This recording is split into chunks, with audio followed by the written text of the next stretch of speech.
नमस्कार। देश काल में आपका स्वागत है। मैं हूं मुकेश कुमार।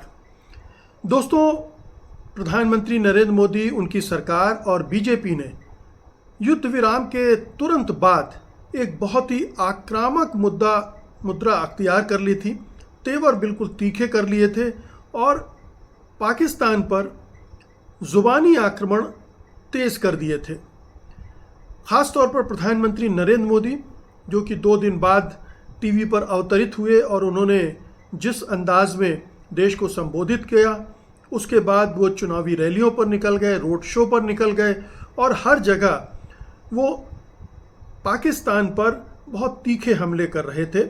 बार बार ये जताने की कोशिश कर रहे थे कि पाकिस्तान को सबक सिखा दिया गया है, मैंने अपना वचन निभा दिया है। आज उन्होंने बिहार में ये लाइनें कहीं कि मैं अपना वचन निभा कर ही यहाँ आया हूँ, पहलगाम हमले का बदला लेकर आया हूँ। और इसी तरह की जुमलेबाजी वो लगातार करते आ रहे हैं।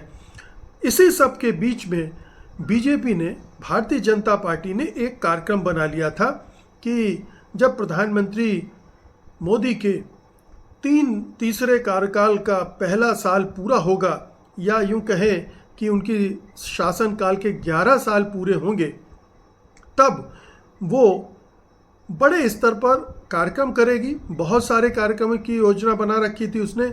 उसमें से एक कार्यक्रम ये भी था कि बीजेपी के नेता घर घर सिंदूर देने जाएंगे, सिंदूर बांटने जाएंगे और इसमें उनके सांसद भी भाग लेंगे, उनके विधायक भी भाग लेंगे। इस योजना के आते ही एक बखेड़ा खड़ा हो गया। लोग इसका विरोध करने लगे। आम लोग, आम महिलाएं भी उसका विरोध करने लगी। राजनीतिक स्तर पर तो विरोध हो ही रहा था, लेकिन आम महिलाएं भी इसे एक बहुत ही फूहड़ कोशिश तो मान ही रही थी। लेकिन ये जो भारतीय समाज में सिंदूर देने की प्रथा है, उसके भी खिलाफ थी, क्योंकि सिंदूर या तो ससुराल वाले देते हैं या पति का दिया हुआ सिंदूर ही मांग में सजाया जाता है। ये हिंदू परंपरा का हिस्सा है। बीजेपी ने इस परंपरा को ठुकराते हुए, नज़रअंदाज करते हुए, उसका मजाक उड़ाते हुए सिंदूर घर घर बांटने की तैयारी कर ली, योजना की घोषणा कर दी। अब अचानक बीजेपी को लगा कि कहीं ये मामला बिगड़ तो नहीं जाएगा। खास तौर पर जब पश्चिम बंगाल की मुख्यमंत्री ममता बनर्जी ने बहुत ही करारा हमला कर दिया।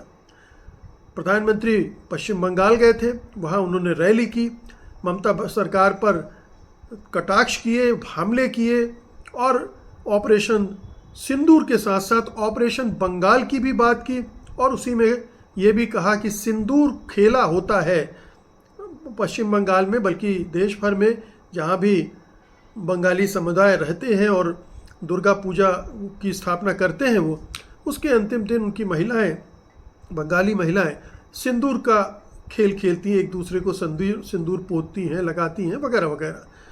तो उन्होंने उससे भी जोड़ा सिंदूर, अपने ऑपरेशन सिंदूर को। यानी वो सिंदूर को जो भुनाने की उनकी कोशिश थी, वो इस हद तक चली गई कि पश्चिम बंगाल की जो परंपरा है दुर्गा पूजा की, त्यौहार की, उत्सव की, उसमें भी वो घुसने की कोशिश करने लगे। और यहीं पर मामला बिगड़ गया, बात बिगड़ गई। पश्चिम बंगाल की मुख्यमंत्री ममता बनर्जी ने बिल्कुल तुरंत नरेंद्र मोदी पर बहुत ही तीखा हमला किया। 29 मई को कोलकाता में एक प्रेस कॉन्फ्रेंस की और उन्होंने क्या कहा, मैं आपको पढ़कर सुना देता हूँ। उन्होंने कहा, सिंदूर हर महिला का सम्मान है, महिलाएं अपने पति से सिंदूर स्वीकार करती हैं। प्रधानमंत्री मोदी हर किसी के पति नहीं हैं। प्रधानमंत्री मोदी हर किसी के पति नहीं हैं। वे पहले अपनी पत्नी को सिंदूर क्यों नहीं देते? अब आप समझ रहे हैं, उन्होंने जसोदा बेन का नाम लिए बगैर और प्रधानमंत्री ने सिंदूर के धर्म को कितना निभाया नहीं निभाया, उस पर परोक्ष हमला करते हुए सिंदूर के को लेकर जो प्रधानमंत्री ने कहा उस पर अटैक किया। उन्होंने कहा, मुझे इन निजी मामलों में नहीं पड़ना चाहिए, लेकिन ऑपरेशन सिंदूर और ऑपरेशन बंगाल के नाम पर हमें बोलने के लिए मजबूर कर दिया गया।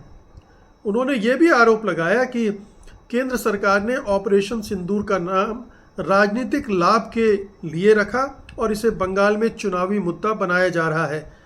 ममता ने कहा वो युद्ध नहीं बल्कि एक छोटा सा सैन्य अभियान था, इसे राजनीतिक रंग देना ठीक नहीं है। एक और लाइन उन्होंने की जिसका मैं जिक्र करना चाहूँगा। उन्होंने तंज कसते हुए कहा कि पहले वे चाय वाला थे, फिर चौकीदार हुए और अब वे सिंदूर बेचने की बात कर रहे हैं। सिंदूर को इस तरह से बेचा नहीं जा सकता, ये महिलाओं के आत्मसम्मान की बात है। उन्होंने बीजेपी पर बंगाल में हिंसा भड़काने का भी आरोप लगाया, लेकिन मुद्दा सिंदूर का है। तो जब उन्होंने ये अटैक किया होगा कि आप अपनी पत्नी को सिंदूर क्यों नहीं देते हैं, मुझे लगता है यहाँ से बीजेपी बैकफुट में आ गई होगी। हालांकि कुछ और नेताओं ने इशारों में कहा था। कांग्रेस पार्टी की नेता सुप्रिया श्रीनेत ने भी ये इस तरफ इशारा किया था, लेकिन ममता बनर्जी जो पश्चिम बंगाल की मुख्यमंत्री हैं, उन्होंने सीधे अटैक कर दिया। और उसके बाद प्रधानमंत्री मोदी को, उनकी टीम को लगा होगा कि ये मामला तो बूमरैंग कर रहा है, बैकफायर कर जाएगा। और अगर ममता बनर्जी के इस स्टेटमेंट को सब जगह दोहराया जाने लगा और इससे बहुत सारी विपक्षी दलों की नेत्रियां इस पर टिप्पणियां करने लगी, तो उनकी जो छवि है, जो वो इससे अपनी महिला समर्थक छवि बनाने की कोशिश कर रहे हैं, उसका कबाड़ा हो जाएगा, उस पर पानी फिर जाएगा और सिंदूर को भुनाने का जो उनका अभियान है वो भी, उस पर भी पानी फिर सकता है। तो आनन फानन में बीजेपी ने फैसला किया इसको वापस लेने का। और इसका बहाना क्या बनाया गया? बहाना दैनिक भास्कर की खबर पर फेक न्यूज़ लिखकर उसे पोस्ट किया गया बीजेपी के ट्विटर हैंडल पर, और उस आधार पर कहा कि फेक न्यूज़ है, ऐसी कोई योजना भारतीय जनता पार्टी की नहीं थी। सवाल उठता है कि क्या ये खबर केवल दैनिक भास्कर ने छापी थी और जिसको लेकर इतना देश भर में हंगामा हो गया, और ये बात बढ़ते पहुंच गई पश्चिम बंगाल के मुख्यमंत्री तक, और उन्होंने इस मौके पर प्रधानमंत्री के बारे को जोड़ते हुए ये टिप्पणी भी कर दी। तो ऐसी बात है नहीं, ये बहाना खोजा है बीजेपी ने कि फेक न्यूज़ करार दो। जबकि न केवल दैनिक भास्कर ने बल्कि कुछ और वेबसाइट्स ने भी इस खबर को पब्लिश किया था, जिसका मतलब है कि बीजेपी के जिस वरिष्ठ नेता को कोट करके, नाम नहीं दिया इन लोगों ने, लेकिन कोट करके ये खबर बनाई गई थी, वो कई जगहों पर बनी, कई लोगों को वो खबर दी गई और तब बहुत सारी जगहों पर छपी। अब अगर ये फेक न्यूज़ है तो क्या प्रधानमंत्री या उनकी पार्टी या उनकी सरकार दैनिक भास्कर के खिलाफ मुकदमा करेगी? उस रिपोर्टर के खिलाफ मुकदमा करेगी जिसने ये खबर लिखी थी? और अगर उस रिपोर्टर ने बता दिया कि किस बीजेपी के नेता ने उन्हें ये खबर दी थी, तब क्या होगा? तब और पोल खुलेगी। तो बीजेपी ने अभी उस हद तक जाने का इरादा नहीं बनाया है, लेकिन अपने पैर पीछे खींच लिए हैं। तो ये पोल पट्टी बीजेपी की, अब इसको एक और नज़रिए से देखने की ज़रूरत है, और वो नज़रिया ये है कि बीजेपी का ये मोडस ऑपरेंडी है। आप याद कीजिए कि राम जन्मभूमि के अभियान के दौरान बीजेपी ने कई बार पूरे देश भर से, गांव-गांव से मिट्टी लाने का अभियान छेड़ा था। उसके बाद शिलाएं लाने का, ईंटें मंगाने का अभियान छेड़ा गया था, और दोनों अभियान का मकसद यह था कि कैसे घर घर में घुस जाएं, हम घर घर को कैसे जोड़ लें अपने इस मंदिर मस्जिद अभियान से। और उसमें वो काफ़ी हद तक कामयाब भी रही, और वही फार्मूला लेकर बीजेपी अब सिंदूर के ज़रिए वो राजनीति करना चाह रही थी, लेकिन ये दांव उल्टा पड़ गया। ये इसका मैसेज बहुत ही नकारात्मक जाने लगा कि प्रधानमंत्री खुद तो अपनी पत्नी के सिंदूर की लाज नहीं रख सके और देश भर की महिलाओं को सिंदूर बांटने निकल पड़े हैं। तो ये एक ऐसा मसला बन गया कि अब प्रधानमंत्री और उनकी पार्टी फंस गई और उसने अपने कदम पीछे खींच लिए। लेकिन बहुत सारी चीज़ें अब और उन पर चर्चा होगी, जैसे ऑपरेशन सिंदूर का नाम जब रखा गया, आमतौर पर सेना ही तय करती है कि किसी ऑपरेशन का नाम क्या रखा जाए, और आज तक कोई भी ऐसा ऑपरेशन नहीं हुआ है जिसका नामकरण प्रधानमंत्री या सरकार ने किया हो। और उसमें ये छौंक डाला गया हो बहुसंख्यकवाद का या हिंदूवाद का, ये छौंक डाला गया हो, क्योंकि हिंदू तो सिंदूर तो केवल हिंदू औरतें लगाती हैं और तो कोई किसी धर्म की औरतें लगाती नहीं हैं। तो ये एक हिंदुत्ववादी सोच का नतीजा था इसका नामकरण। तो उस पर सवाल उठ रहे थे, लगातार उठ रहे थे।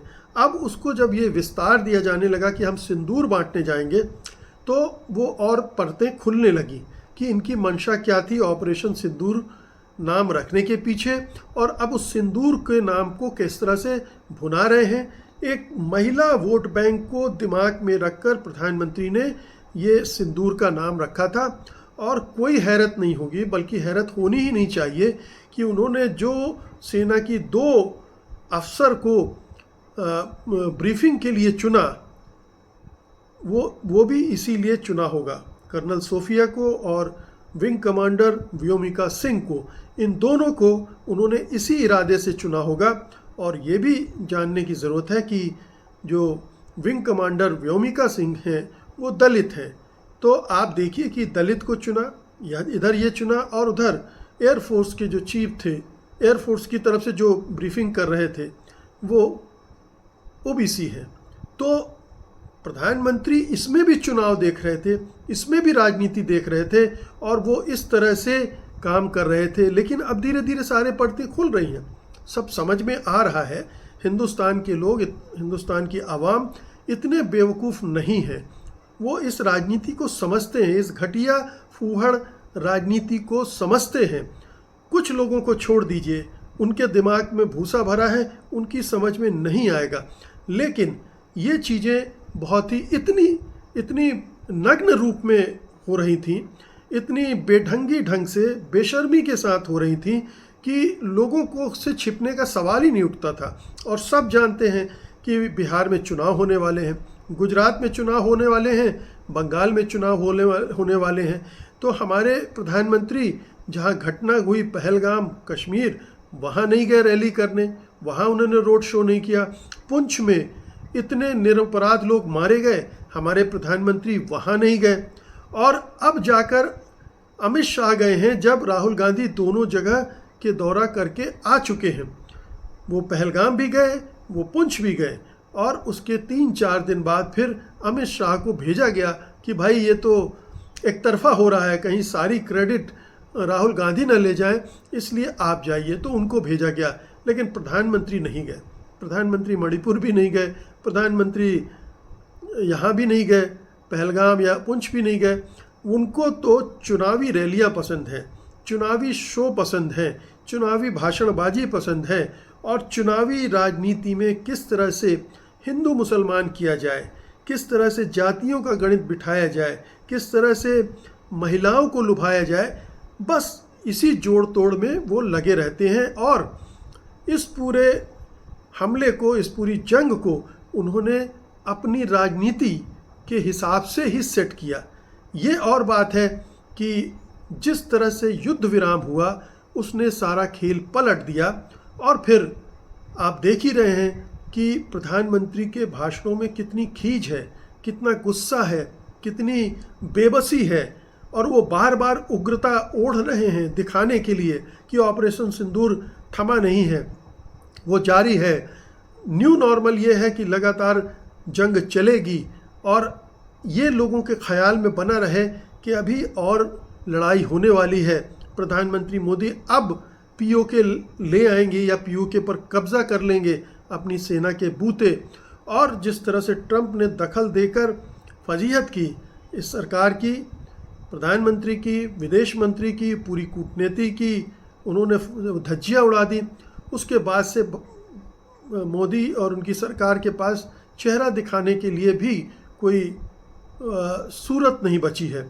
और वो जवाब भी नहीं दे पा रहे हैं कि पहलगाम के अपराधी क्यों नहीं पकड़े गए, वो कैसे घुस आए, इंफॉर्मेशन फेलियर कैसे हुआ, क्या हमारे 5 विमान गिरा दिए गए हैं पाकिस्तान की तरफ से, युद्ध विराम की शर्तें क्या हैं, क्यों युद्ध विराम, ये तमाम सवाल हैं जो परेशान कर रहे हैं। इनसे ध्यान तो हटाना ही था प्रधानमंत्री को, लेकिन इससे जो नुकसान हुआ है, उनकी छवि ध्वस्त हुई है, सरकार की छवि ध्वस्त हुई है। बीजेपी के लिए एक बहुत बड़ा सेटबैक साबित हुआ ये एक छोटी सी जंग। तो अब कहीं प्रधानमंत्री के दिमाग में ये तो नहीं है कि इस नुकसान की भरपाई कैसे की जाए, क्या एक और हमला किया जाए। इस हमले ने बहुत सबक तो उनको सिखा दिए होंगे, उनको 100 बार सोचना पड़ेगा कि ये करना ठीक होगा कि नहीं होगा, क्योंकि अब ट्रंप एक भूमिका ले चुके हैं। पाकिस्तान का चीन के साथ जो रिश्ता है वो हमारे सामने आ चुका है। पाकिस्तान से लड़ने का मतलब चीन से लड़ाई भी हो सकता है। तो क्या प्रधानमंत्री ये केवल गर्मा गर्मी दिखाएंगे चुनाव के नज़रिए से और लोगों को लटकाए रखेंगे कि अभी कुछ होने वाला, अभी कुछ होने वाला, अब कुछ होगा, अब प्रधानमंत्री करेंगे, अब पीओके में घुसेंगे, अब पीओके छीन लेंगे, वगैरह वगैरह। इस तरह का माहौल लगातार बनाए रखने के लिए प्रधानमंत्री ये करेंगे? कर सकते हैं, कुछ भी हो सकता है।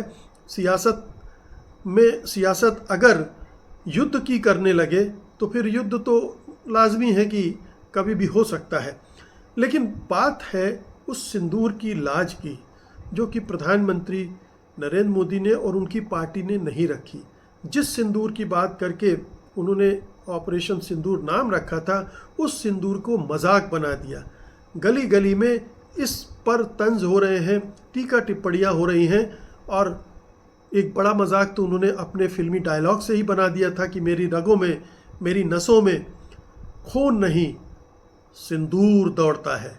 ये गब्बर सिंह का डायलॉग कह लीजिए, सलीम जावेद की स्क्रिप्ट कह लीजिए, या धर्मेंद्र का अंदाज कह लीजिए, बसंती मैं खून पी जाऊंगा इन कुत्तों का, वगैरह वगैरह।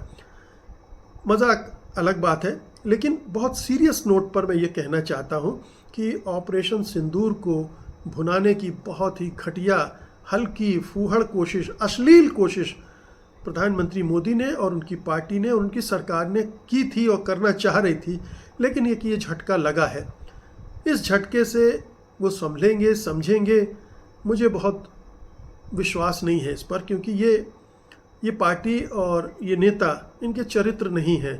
ये गलतियों से सीखते नहीं हैं, बल्कि और बड़ी गलती करने के लिए की तरफ बढ़ जाते हैं। तो इसलिए कुछ और बड़ा खेल लेकर प्रधानमंत्री और उनकी पार्टी अगर आ जाए अगले 2-4 दिन में, तो आपको हैरत नहीं होनी चाहिए।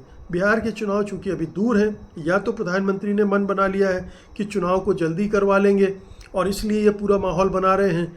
संभव है, बहुत संभव है, जल्दी चुनाव करवाकर इस युद्ध से जो युद्धोन्माद पैदा हुआ है, राष्ट्रोन्माद पैदा हुआ, उसको भुनाने की कोशिश वो कर सकते हैं।